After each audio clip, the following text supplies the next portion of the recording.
In any city, in any country, go to any mental institution or halfway house you can get yourself to. When you reach the front desk, ask to visit someone who calls himself the holder of the wind. The receptionist will then walk off, as if you weren't even there. Follow the receptionist. After 5 minutes of what seems like aimless walking, the receptionist will begin to whistle. If it is a tune you recognize, then continue to follow. If you do not recognize the song, try to remember the better times of your life, as from there out you will know nothing but the endless pain of your own personal hell.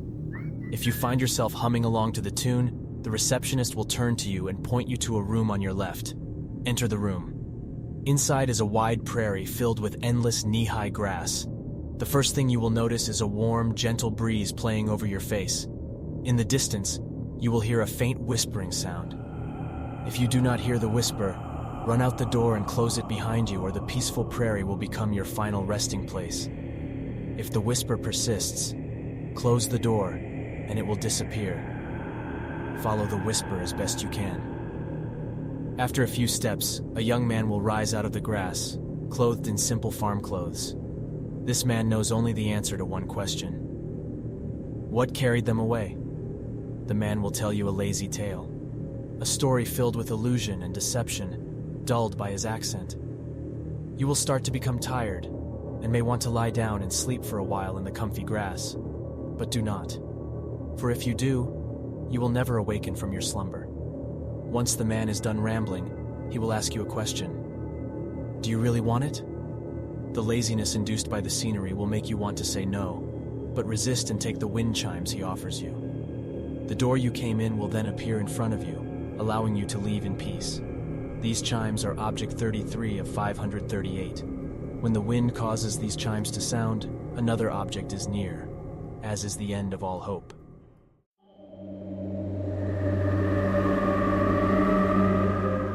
In any city, in any country, go to any mental institution or halfway house you can get yourself to. When you reach the front desk, ask to visit someone who calls himself the holder of Oblivion. If the attendant stares at you and swallows audibly, follow him to a room deep within the building, far deeper than you thought possible. The attendant will open the door and give you a fearful look. If you are brave, enter the room. If you are craven, flee now. Inside the room, there is only a chair. Sit down in it. If at any time you begin to feel fear, get up and leave. You are still free to escape. If you choose to stay, you must sit and wait until the lights in the room flicker. Do not stand. Do not get up. If you are not sitting down when the lights flicker, then you will plummet into the void between worlds, a meal for its grotesque denizens. When the lights flicker, you must shut your eyes immediately. Gazing upon the void will destroy your mind. Only when you hear a man clear his throat may you open your eyes. You will be in a dark dungeon, bound to the chair by a web of ebony chains. Surrounding you will be heads impaled upon blood-soaked pikes, and standing before you will be a man wearing an executioner's uniform. Stare him in the eyes. Do not move your gaze and do not show even the slightest tinge of fear, for if you do, he will add your head to his collection. The only thing you may speak without being beheaded is the question, what will they bring? The executioner will laugh an inhuman laugh, and then the impaled heads will begin to speak. They will speak of horrors, of executions, of their individual ends. But you must not move your gaze from the executioner, or you too will be speaking of your death. Eventually, he will speak of his own end, of what they brought to him. When he finishes, he will remove his cowl, revealing a skeleton's face.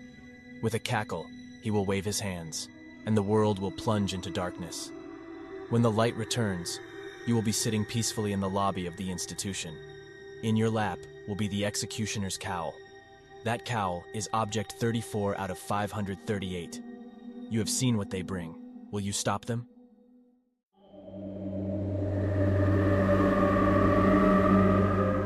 In any city, in any country, go to any mental institution or halfway house you can get yourself to.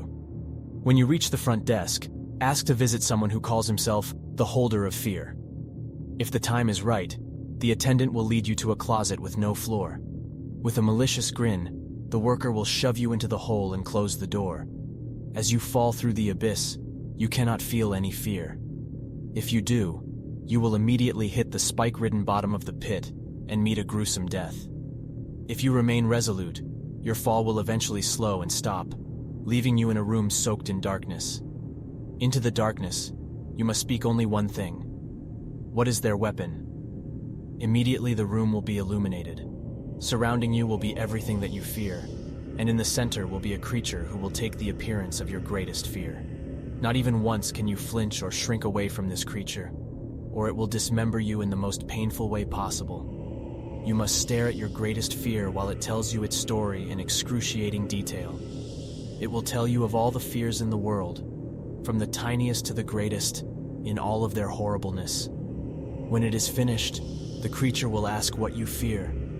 Now you must confess all of your fears to the creature without looking around the room. If you miss even one, you will be consumed by your own terror, leaving nothing but a shell remaining. If you confess all of your fears, the creature will scream, and the scream will send you hurtling through the wall behind you. When you stop moving, you will be across from the closet you entered earlier, and in the closet will be a mirror. That mirror is object 35 of 583. It reflects your greatest fear, and that is their weapon.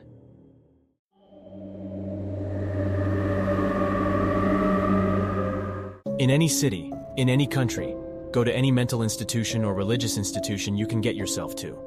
When you reach the front desk, close your eyes and ask to visit someone who calls herself the holder of faith. The worker will look at you in abstract confusion, shake his head, and go back to his work. If you wait for 3 full minutes, he will sigh and walk you to a custodian's closet. He will lead you inside and lock you there. The door will not open, and it will be pitch black. Slowly the darkness will begin to describe, in the brightest of white words, in a language you have never read and voices you have never heard, speaking the foulest blasphemies your body can withstand. Should the soliloquy ever stop, fall to your knees and clasp your hands, screaming every prayer you know. If the writing does not continue, curse the God that has put you into existence. If the writing does continue, stand quickly and race down the tunnel. There the tunnel will open up into a large dome, and you will see a young woman in white staring at you with her hair fallen down into her face. Do not look at your hands, or they will peel the flesh from your bones. She will respond to only one question. Why do they fear? She will look up to you and her mouth will blurt out every wrong that has ever occurred in the name of a god, and some that you must believe happened beyond your reality.